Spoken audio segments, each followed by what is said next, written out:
네, 사사건건 플러스 오늘의 주제는 날씨입니다. 최근 전국 곳곳에서 12월 역대 최고 기온 기록이 깨지더니 주말에는 다시 영하 10도 아래로 떨어지는 강추위가 예보되고 있습니다. 자, 우리나라뿐 아니라 세계 곳곳이 극단적인 기후 현상으로 몸살을 앓고 있습니다. 맹소영 기상 칼럼니스트와 이 문제 함께 짚어보겠습니다. 어서 오십시오. 네, 안녕하세요. 네, 지구촌 기후 얘기 큰 주제 다뤄보기 전에 우리나라 날씨부터 오늘 내일 날씨부터 좀 짚어주시죠. 오전부터 산발적으로 비가 내렸습니다. 지금 빗줄기가 좀 강해지고 있는데요. 네. 주 초반에 강원 동해안 지역을 중심으로는 200mm가 넘는 비가 이미 내린 상황입니다. 그런데 주말까지 전국적으로 겨울답지 않은 강도도 세고 양도 많은 비가 내리겠는데요. 네. 예상되는 강우량이 강원 영동 지역을 중심으로 50에서 100mm, 많은 곳은 120mm 이상의 비가 내리겠고 그 밖에 전국으로도 30에서 80mm, 많은 지역은 100mm 이상의 비가 내리겠습니다. 보통 이맘때에 이렇게 많은 양의 비가 내리기가 쉽지 않은데 많은 비와 함께 눈도 예상이 됩니다. 지금 산간 지역은 10에서 40, 많게는 50cm 이상의 비가 이제 눈도 예보가 되어 있습니다. 그리고 예. 이번에는 경기 북동부 지역 쪽으로도 한 1cm 안팎의 눈 예보가 있기 때문에 좀 주말에 좀 눈과 비 예보를 참고를 하셔야 될 것 같습니다. 비도 많이 오고 눈도 많이 오고 이렇게 눈과 비가 한꺼번에 같이 많이 내릴 수 있습니까? 굉장히 드문 일이죠. 네. 그러니까 기상청은 1999년 이후부터 이제 특보 관리 시스템을 좀 체계적으로 운영하기 시작을 했습니다. 강원도의 경우에는 1999년 이후에 12월에 호우특보가 이들 지역에 내려진 게 24년 만에 처음이기 때문에 네. 사실상 12월에 강원도에 호우특보가 내려진 거는 처음이라고 보시면 됩니다. 그러니까 즉 12월은 사실 기후적으로 봤을 때도 강수량이 이렇게 많을 수가 없습니다.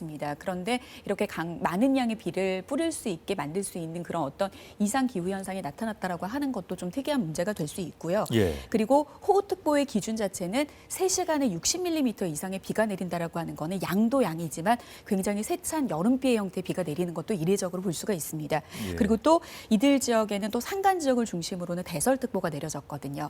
이렇게 같은 구역에 호우특보와 대설특보가 동시에 내려진 것도 이번이 처음입니다. 그렇군요. 물론 뭐 이제 고도가 높은 지역은 눈은 내릴 수 있긴 하지만 많은 비와 눈이 한꺼번에 내리는 건 쉽지 않은 일입니다. 올해는 또 그 50년 만에 가장 더웠던 해였다고도 하잖아요. 특히 이 12월에 기온이 좀 올라가는 그런 이변도 속출하고 있는 것 같은데 이건 왜 그러는 겁니까? 사실 지난주까지만 해도 굉장히 더웠습니다. 거의 사람들이 봄이라는 이야기를 많이 할 정도의 이야기를 굉장히 많이 했는데요. 예. 특히 지난 주말 10일이었죠. 제주도 남부 서귀포 쪽에는 22.4도까지 오르면서 이 낮 최고 기온 사상 가장 그 관측 이래의 가장 뜨거운 12월을 맞이하기도 했습니다. 전에 1987년에 수립된 종전 기록을 깬 건데요. 서울도 이날 16.2도까지 오르면서 완연한 봄 날씨를 보였는데 가장까지는 아니더라도 5번째로 뜨거운 그런 겨울을 보냈습니다. 전국의 평년값을 10도 이상 크게 웃돌면서 남부지방 같은 경우에는 20도 안팎까지 기온이 높게 올랐는데 많은 지역에서 역대 12월 1 최고 기온치고는 가장 높은 을 기록하는 그런 경지단 지역들이 많았습니다. 전북권에는 뭐 임실, 남원, 장수가 그랬고요. 예. 전남권, 광주, 통영 그리고 제주도도 고산과 서귀포 등이 높은 기온으로 이례적인 따뜻한 겨울 날씨를 보였습니다. 그야말로 뭐 이상 기후라고밖에 볼 수 없을 것 같은데 이런 현상은 지금 우리나라뿐만 아니라 전 세계적으로 지금 나타나고 있는 거잖아요. 잠시 영상 보고 얘기 이어가겠습니다.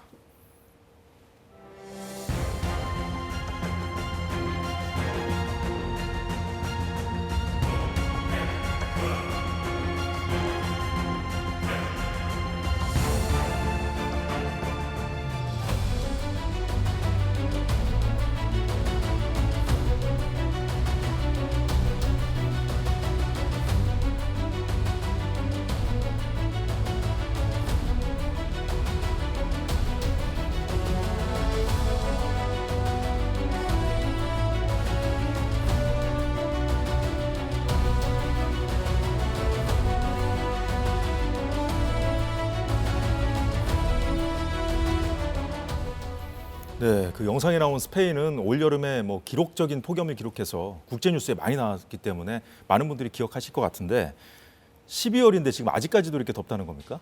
그렇죠. 초겨울에 접어들었는데도 불구하고 30도에 육박하는 그런 날씨가 나타나고 있습니다. 역대 12월 최고 기온을 갱신하고 있는 곳들이 많은데요. 네. 종전 1998년 12월에는 24.6도의 기온값을 기록을 했습니다. 그런데 최근 들어서 29.9도까지 기록을 하면서 종전 무려 25년 만에 5도나 높은 기온의 형태로 최고값을 다시 기록을 세운 건데요. 그렇군요. 그러니까 스페인은 절기상 겨울은 사실상 우리나라보다 조금은 늦습니다. 12월 중순부터 이듬해 3월 중순까지 나타나는데 이때 나타나는 기온이 8도에서 뭐 높아봐야 18도 정도가 나타나는 게 일반적인데 10도 이상 높은 거네요. 그러면. 그렇죠. 네. 10도 이상 높은 형태로 거의 뭐 여름 더위에 해당되는 날씨가 초겨울부터 이미 나타나고 있는데 네. 앵커님께서 말씀해 주신 것처럼 스페인 지역은 올해 초부터 이상 고온 현상에 시달렸습니다. 남부 코르도바 같은 경우에는 절기상 봄인 4월에도 이미 38.8도까지 오르면서 40도에 육박하는 기온을 보였고요. 그리고 종전 1991년부터 2000년 최근 10년 동안 나타난 평균 기온보다도 1.8도 높은 3월부터 6월 사이에도 굉장히 높은 고온 현상을 나타내고 있습니다. 그러니까 종전 기록들을 계속 스페인의 경우에는 깨고 깨는 그런 날씨가 나타나고 있는 거죠. 겨울인데도 29.9도까지 치솟는 그 스페인 29.9도 맞습니까? 맞습니다. 예. 이 원인은 뭡니까? 일단은 지금 올해의 좀 특이사항은 엘니뇨를 좀 많이 지목을 하고 있습니다. 네. 엘니뇨는 지난 5월부터 동태평양의 해수 온도가 평년보다 0.5도 높은 상태가 5개월 이상 지속되는 그런 현상을 말을 하는데요. 엘니뇨 라니냐 감시구역의 해수면 온도가 평년보다 5월에는 0.5도, 그리고 6월에는 0.8도, 7월에는 1도, 8월에는 1.4도, 그리고 지금 이제 11월 상순 현재 관측된 기온은 평년보다 무려 1.8도나 높은 상태가 유지가 되고 있습니다. 예. 보통 엘니뇨가 발생을 하게 되면은 지구 평균 온도가 한 0.2도 정도 오르고요. 그리고 엘니뇨의 반대 현상이 되는 라니냐 같은 경우에는 0.2도 정도 낮은 그런 형태가 나타나는데 이런 약간의 오른 기온의 차이로 인해서 전 지구적으로는 이상 기후 현상이 요동치게 됩니다. 뭐 홍수, 가뭄, 태풍, 폭염 등등등의 어떤 극단적인 날씨가 나타나게 되는데 특히 0.5도 이상부터를 엘니뇨라고 하지만 평년보다 1.0도가 높게 되면은 강한 엘니뇨, 그리고 1.5도가 나타나게 되면 보통 슈퍼 엘니뇨라고 하는데 그렇군요. 앞서 말씀을 드린 것처럼 거의 지금 이 감시구역의 온도가 평년보다 2도 가까이 지금 높은 상태가 유지가 되고 있기 때문에 이 엘니뇨로 인해서 전 지구적으로 좀 극단적인 날씨의 영향이 굉장히 높게 나타나고 있고요. 그리고 세계 기상기구에서는 올해보다 내년이 전 지구적으로 기온이 좀 더 높아질 가능성이 높다라고 발표를 또 했고요. 네. 그리고 일반적으로 엘니뇨로 인한 기온 상승은 엘니뇨가 나타난 그 당해의 연도보다는 이듬해 그 효과가 더 나타나기 때문에 지금 계속해서 기록의 그런 기온 상승의 폭을 깨고 이상 기온이 있는데 더 심해질 수 있다. 내년이 오히려 아. 더 심해질 수 있다라는 것도 좀 무시할 수 없는 상황입니다. 당장 다음 주에는 또 한반도에 강추위가 지금 예보되고 있다고 하는데 날씨가 이렇게 널뛰기식으로 왔다 갔다 하면 이 사만사온이라는 말도 좀 옛말이 된 거 아니냐 이런 얘기도 하시더라고요. 다들. 그렇죠. 네. 우리나라의 겨울 패턴은 3일 정도는 추웠다가 4일은 포근한 날씨가 주기적으로 나타나는 게 우리나라 겨울철의 어떤 기후 특성이라고 볼 수 있는데 예. 지금 나타나고 있는 날씨가 덥고 추운 정도의 강도도 굉장히 강하고요. 그리고 더운 날씨가 예전보다 더 길게 이어지는 특징이 바로 지구 온난화로 나타나는 현상이라고 볼 수 있는데 예. 기상청은 매월 23일이면은 장기 기상 전망을 발표를 하게 됩니다. 지난달 23일에 우리나라 겨울철 장기 기상 전망을 발표를 했는데 예. 한파가 나타나는데도 불구하고 이렇게 전반적인 겨울철의 날씨가 평년보다 높을 가능성을 한 50% 이상으로 보고 있습니다. 이렇게 한파가 찾아와도 전반적으로 좀 기온을 높게 보고 있는 거는 아무래도 엘니뇨의 영향을 좀 크게 보고 있는 원인으로 볼 수 있는데요. 한파도 엘니뇨의 영향이다. 그럼에도 불구하고 한파에 강한 영하 20도까지 떨어지는 그런 날씨가 나타날 가능성이 높은 거는 예. 한파가 엘니뇨라기보다는 또 다른 추위를 가져오는 원인이 있습니다. 그거는 바로 제트 기류가 무너지면서 북극의 한기가 내려오는 북극 진동의 영향도 무시할 수 없습니다. 그래서 이번에 이제 돌아오는 주말부터는 다시 기온이 급격하게 떨어져서 서울의 아침 최저 기온 영하 12도까지 예. 떨어지거든요. 그거는 동서간의 흐름이 원활하게 돌아가는 제트 기류가 사행을 한다라고 하죠. 이렇게 꾸불꾸불 사행하는 남북 간의 요동이 더 강해지게 되면은 북극의 한기축이 무너지면서 본격적으로 우리나라에 북극발 한파가 영향을 주게 되는데 이거는 북극의 해빙 면적이 얼마나 녹았느냐에 따라 영향이 굉장히 큽니다. 그렇기 예. 때문에 기후적인 어떤 장기 전망을 예측하는 데 있어서는 비단 엘니뇨뿐만이 아니라 전 지구적으로 유기적으로 얽혀 있는 다양한 그런 기상현상들을 좀 보고 있기 때문에 예측도 사실 힘들고 예. 대비하는 것도 만만치 않은 일이 될 수 있습니다. 그리고 뭐 이상기후 얘기할 때마다 항상 그 TV에서 많이 보는 장면이 북극 얼음 녹아서 막 무너지는 그런 맞습니다. 장면이잖아요. 요즘에도 그 문제가 더 심각해지고 있는 겁니까, 그러면? 맞습니다. 이렇게 네. 북극 해빙 면적이 줄어들게 되면은 앞서 말씀드린 것처럼 북극에 갇혀 있어야 될 북극의 한기가 중위도권으로 새어나오게 됩니다. 네. 그러니까 북극에 찬 공기를 가둬놓고 주변을 감싸고 도는 그 바람을 제트기류라고 하는데 보통 제트기류는 중위도와 저위도의 온도 차이가 크게 벌어지면 벌어질수록 강하게 돌게 됩니다. 그 예. 말은 즉 북극의 찬 공기가 새어나오지 않으면서 가둬두는 역할을 하는 거죠. 그렇죠. 이상 네. 한파가 찾아오지 않는다라고 하는 건데 전 지구의 지구 온난화로 인해서 제트기류의 흐름이 약해지고 있습니다. 그런데 뭐 그럼 이런 이게 질문- 풀리는 거네요. 그렇죠. 네. 이런 질문도 합니다.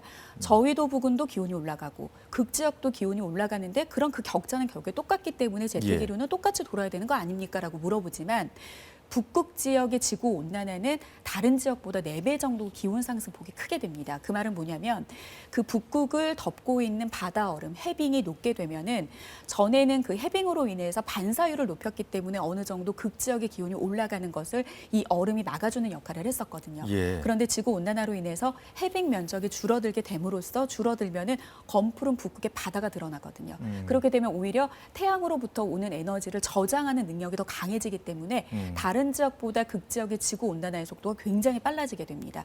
그렇기 때문에 북극의 해빙이 얼마나 녹았는지에 대해서 우리가 면적을 살펴봐야 되는 이유가 이 이상 한파를 좀 예측하는 그런 중요한 지표로도 작용을 하게 되는 겁니다. 뭐 앞서 뭐 다음 주 강추위 예보 좀 얘기를 나눠봤는데 이제 마지막으로 다음 주에 이제 성탄절도 있고 연말 연휴가 시작되지 않습니까?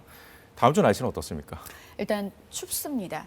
이번 비가 지나고 나면 보통은 이제 계절의 변화는 비가 알려준다고 합니다. 예. 보통 이렇게 비를 뿌린 저기압이 빠져나가면은 저기압 주변에서는 반시계 방향으로 회전하는 풍계가 작용을 하는데 그렇게 되면은 북쪽의 한기를 끌어내리는 아주 유리한 그런 조건이 되게 됩니다. 그래서 찬 공기가 내려오면서 서울의 아침 최저 기온이 영하 12도까지 떨어지겠고요. 그리고 낮 최고 기온도 영하 5도까지. 보통 일반적으로 한겨울의 정의는 낮 최고 기온도 영하권입니다. 이런 날씨가 거의 크리스마스 연휴 때까지 이어진다고 보시면 됩니다. 아, 그래요? 그러니까 앞서 말씀을 하신 것처럼 이제는 사만사온이 아니라 한 번 추우면 거의 열흘 가까이 이어지는 형태가 이어지고요.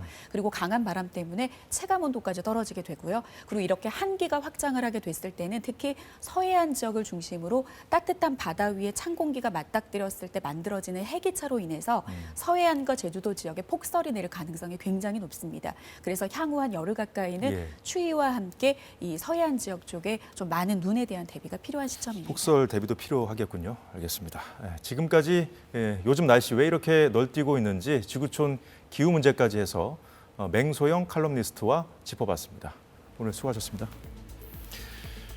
네, 오늘 사사건건은 여기까지입니다. 내일 오후 4시에 다시 찾아뵙겠습니다. 고맙습니다.